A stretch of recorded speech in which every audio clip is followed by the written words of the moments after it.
Hello, I'm Detective Rex, and you're listening to the REXCAST. Today's case is one of those that makes even my tail stop wagging. A story of betrayal, revenge, and justice served ice cold. Ready? Then smash that like button, subscribe to this channel, and drop a comment telling me where you're listening from. Now, let's meet our guest today. Florence, the microphone is yours. Thank you, Detective Rex. What I'm about to tell you will shock you to your core. Imagine this. You work your entire life to build something beautiful for your family, only to have it stolen from you by the one person you trusted most. My daughter-in-law, Britney, didn't just betray me. She destroyed everything I held sacred. But what she didn't know, what she never saw coming, which was that I had been planning my revenge for months, and when I finally struck back, it was so devastating, so perfectly calculated, that even I was surprised by how sweet revenge could taste. You want to know how a sweet grandmother became a mastermind of vengeance? How a beach house worth $3 million became the weapon that changed everything? How a woman who baked cookies for church fundraisers transformed into someone who could orchestrate the most calculated revenge in family history? Stay with me, because what happened next will leave you speechless. But first, let me take you back to where it all began, and I promise you every detail will matter. My name is Florence, and for 32 years I built a successful real estate empire from absolutely nothing.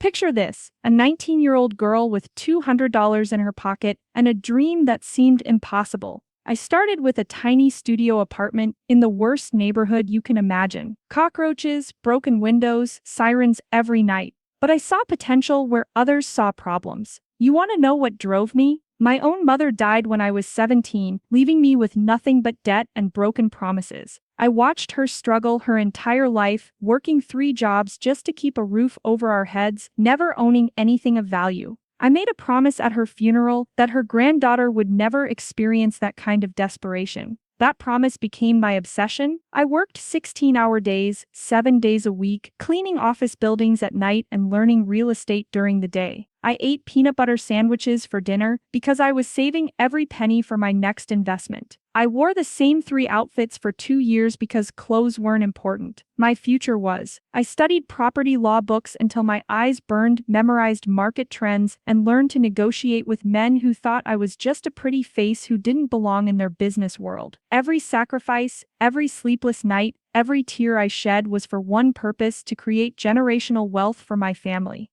To ensure that my children and their children would never struggle the way I did. My greatest achievement was a stunning beach house in Malibu. Not just any property. This was architectural perfection. 3 bedrooms, each with ocean views, a wraparound deck where you could watch dolphins play in the waves, and a kitchen where I planned to teach my grandchildren how to bake the same cookies my grandmother taught me. Worth $3.2 million, but priceless in terms of family memories I hope to create. This wasn't just property, this was my legacy, my monument to everything I had overcome. But the house meant even more than that. My late husband proposed to me on that very beach 35 years ago. We had dreamed of owning a piece of that coastline someday, but he died of cancer before we could make it happen. When I finally bought that house, it felt like I was honoring his memory, completing our shared dream. I scattered some of his ashes in the garden behind the house, under the lemon tree we planted together. Every time I walked through those rooms, I felt his presence, his pride in what I had accomplished. I had planned to pass that house down through generations. Blake would inherit it, his children would play on the same beach where their grandfather once walked with me, and their children after that.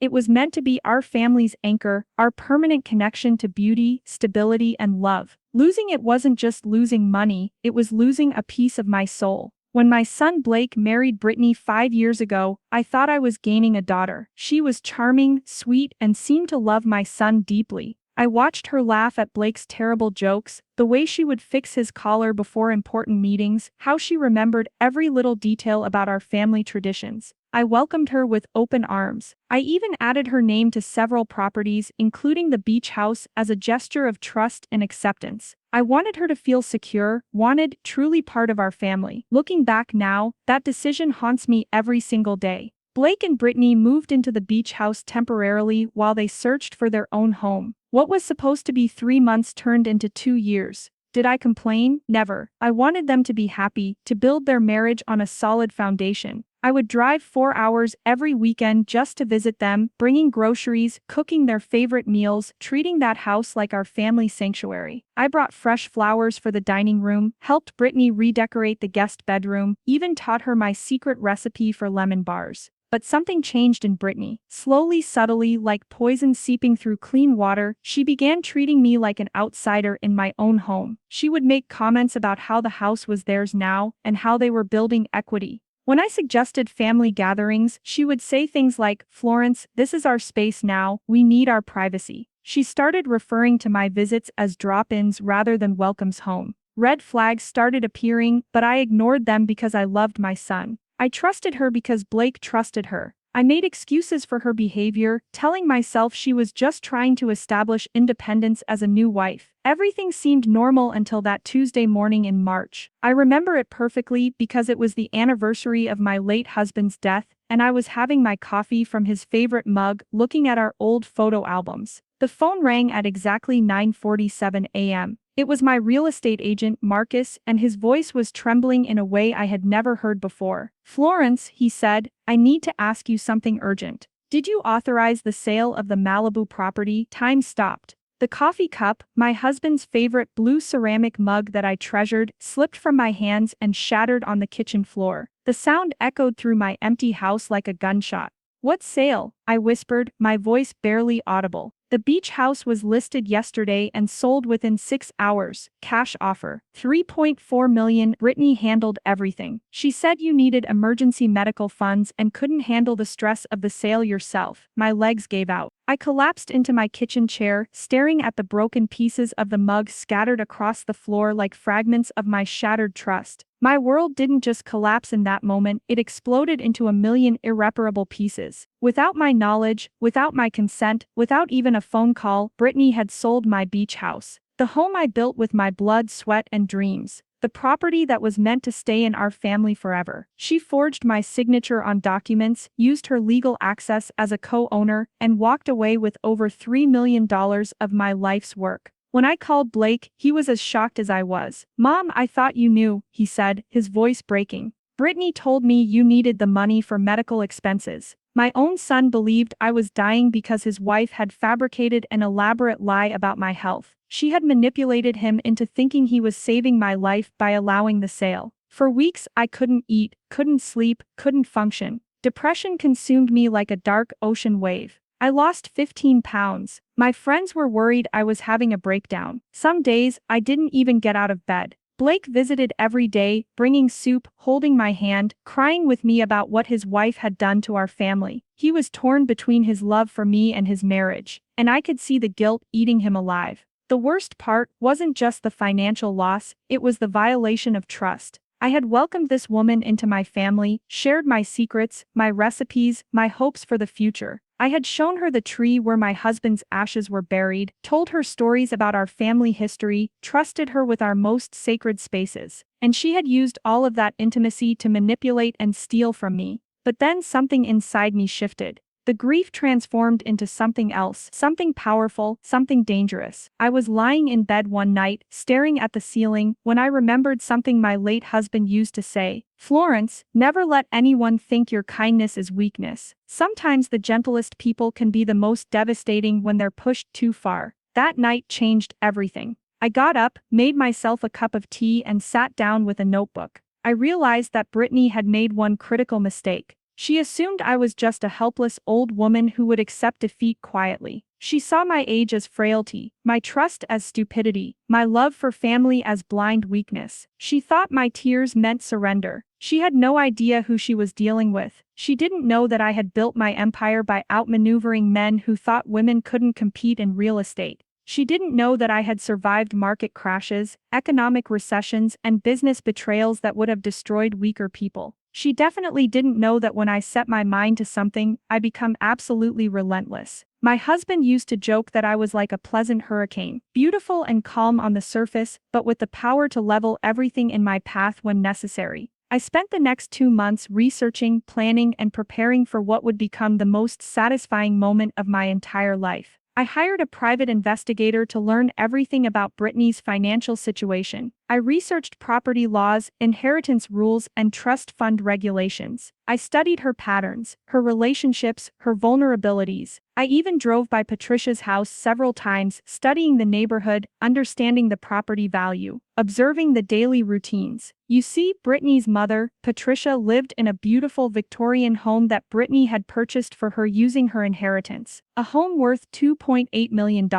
A home that Britney loved more than anything in the world because it represented her success, her ability to care for her family, her pride as a daughter. But here's what made it perfect for my plan. Britney had made the same mistake with her mother's house that she accused me of making. She had put Patricia's name on the deed to avoid taxes, never imagining that Patricia might need to sell. What Britney didn't know was that I had been quietly building a relationship with Patricia for years. We would have coffee together every Tuesday at the same little cafe, shop together at the farmer's market, share stories about our children. Patricia never knew about my real estate background, never knew about my financial resources. To her, I was just Blake's sweet mother who loved hearing about her garden and her volunteer work at the animal shelter. During these innocent coffee dates, Patricia had slowly begun confiding in me about her financial struggles. The property taxes on that Victorian home were crushing her, nearly $40,000 annually. The maintenance costs were astronomical. The heating bills alone were eating up most of her social security. She was months behind on payments and facing foreclosure. She was too proud to tell Britney, too ashamed to ask for help. She would sit across from me, tears in her eyes, wondering if she would lose the home her daughter had worked so hard to give her.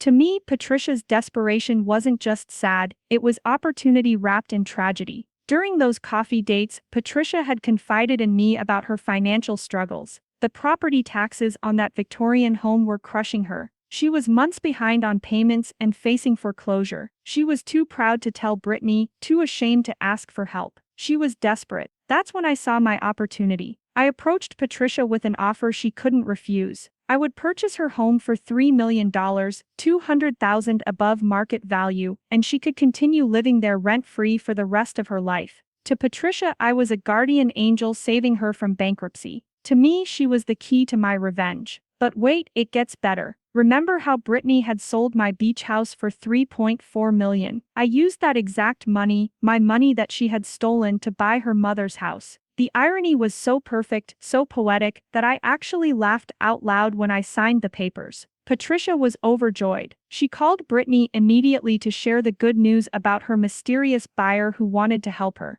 But she never mentioned my name. I had specifically requested privacy during the transaction. All Britney knew was that someone had bought her mother's house and her mother was safe. For 3 weeks, I let Britney live in blissful ignorance. I watched as she celebrated her smart investment with friends, bragging about how she had diversified the family portfolio by selling the beach house. She had no idea that storm clouds were gathering above her perfect little world. Then came the moment I had been waiting for: Blake's birthday party. The entire family was gathered at a restaurant, including Britney's mother, Patricia. I had chosen this setting carefully, public enough that Britney couldn't cause too much of a scene, but intimate enough that every word would hit like a sledgehammer. Britney was in the middle of telling everyone about her brilliant real estate moves, gesturing with her wine glass, laughing about how she had diversified the family portfolio by selling the beach house. She was actually bragging about stealing from me. Her confidence was nauseating. The way she spoke, you would think she was some kind of financial genius instead of a common thief. I waited until dessert arrived.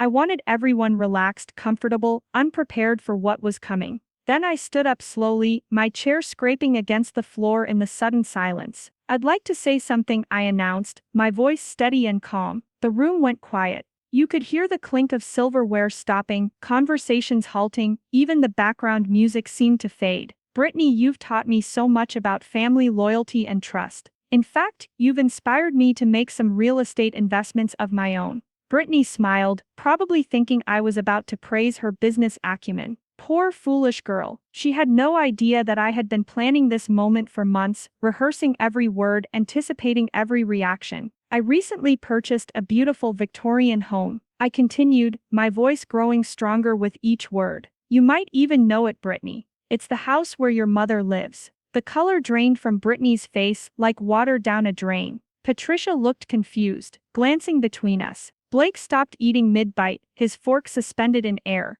The whole table was frozen in anticipation. "That's right," I said, savoring every syllable. "I am now the legal owner of your mother's home. The same home you bought for her with such pride. The same home you love so much. The same home where you spent your childhood, where you plan to bring your own children someday." I paused, letting the weight of my words sink in. "And just like you sold my family home without asking, I bought yours without telling you. The difference is, I used legal methods and honest transactions. Oh, and here's the best part. I used the money from my beach house sale to do it." The silence in that room was deafening. You could hear people breathing. Britney's face went from white to red to purple. Her mouth opened and closed like a fish gasping for air. "You can't do this," she finally screamed. "That's my mother's house." "Actually," I replied calmly, "it's my house now, just like the beach house was mine before you stole it. The difference is, your mother has a lifetime lease and will never be displaced. But you, dear Britney, will never inherit it.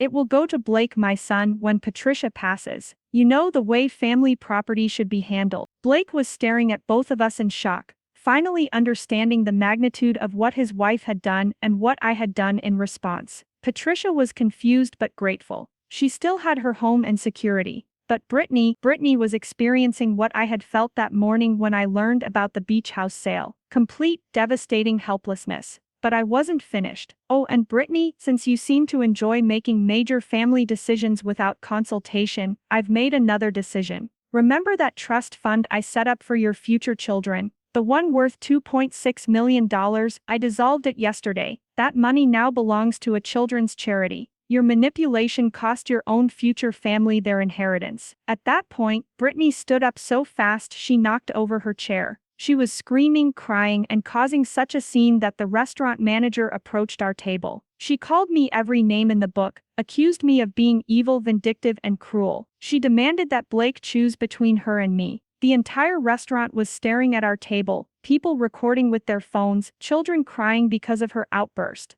"You destroyed my life," she shrieked, pointing her finger at me like a weapon. "You took everything from me. And you know what I said? No, Britney. I simply gave you a taste of your own medicine. You took my family legacy and sold it for profit. I took yours and secured it for family. The difference is, I did it legally, ethically, and with genuine care for the person living there. And you know what Blake said? Britney, you sold my mother's home behind her back and lied to me about her health. You made me believe my mother was dying. You manipulated me into betraying my own family. How can I trust you after that?" The truth was finally out in the open. My son saw his wife for who she really was, a manipulative thief who had no respect for family or honesty. But Britney wasn't finished. She turned to Patricia and screamed, "Mom, don't you see what she's done? She's stolen your house." Poor Patricia, confused and overwhelmed, looked at me with tears in her eyes. "Florence," she whispered, "is it true? Do you own my house now?" I took her hand gently and said, "Yes, Patricia, but you will live there for the rest of your life, rent-free, with complete security. I bought your house to save you from foreclosure, not to hurt you. You are safe." The relief on Patricia's face was immediate. She had been living with the terror of homelessness for months, and suddenly that fear was gone. But Britney couldn't understand that her mother was better off. All she could see was that her plan for inheritance had been destroyed. Within a month, Blake had filed for divorce. The legal battle was swift because Blake had documentation proving Britney's deception about the beach house sale. She couldn't claim half of their assets because she had acquired them through fraudulent means. Her own attorney advised her to accept a minimal settlement rather than face criminal charges for forgery and fraud. She lost everything: her marriage, her security, her mother's inheritance, and her reputation. The divorce proceedings revealed even more of Britney's deception. We discovered she had been secretly applying for credit cards in my name, had attempted to refinance other properties without authorization, and had been planning to sell additional family assets. The beach house was just the beginning of what would have been a systematic theft of everything I had worked for. Blake moved back in with me temporarily while he rebuilt his life. We're closer now than we've ever been. He apologizes constantly for not seeing Britney's true nature sooner, but I don't blame him. Love makes us blind sometimes. What matters is that he learned from this experience and will never let anyone manipulate him again. He's dating now, a lovely teacher named Sarah who treats our family with genuine respect and kindness. As for Britney, last I heard she was working as a real estate assistant, ironic don't you think, and living in a small apartment across town. She tried to contact me several times, begging me to reverse the property transfer and trust fund dissolution. She even offered to split the beach house money with me, not understanding that I never wanted her money. I wanted justice. She sent me letters, showed up at my church, even tried to reach me through mutual friends. Each time my answer was the same. You made your choices, now live with the consequences. The most satisfying part, about 6 months after the divorce, Britney tried to take out a loan using her mother's house as collateral, the house I now owned.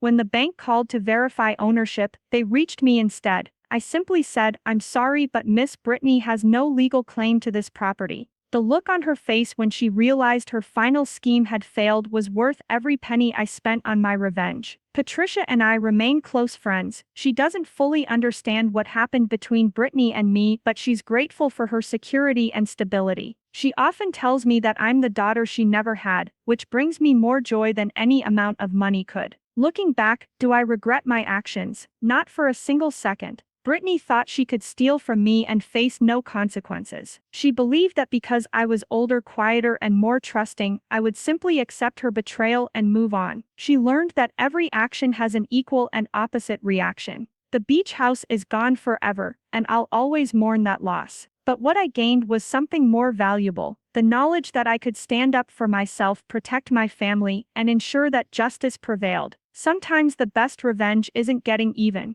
It's getting ahead. My advice to anyone facing similar betrayal: document everything, stay calm, think strategically, and remember that patience is the greatest weapon in any war. Don't let anger make you reckless. Let it make you smarter. Plan your moves carefully, execute them flawlessly, and never reveal your hand until victory is certain. They say revenge is a dish best served cold. In my case, it was served ice cold, with a side of poetic justice and a garnish of family loyalty. And let me tell you, it tasted absolutely delicious.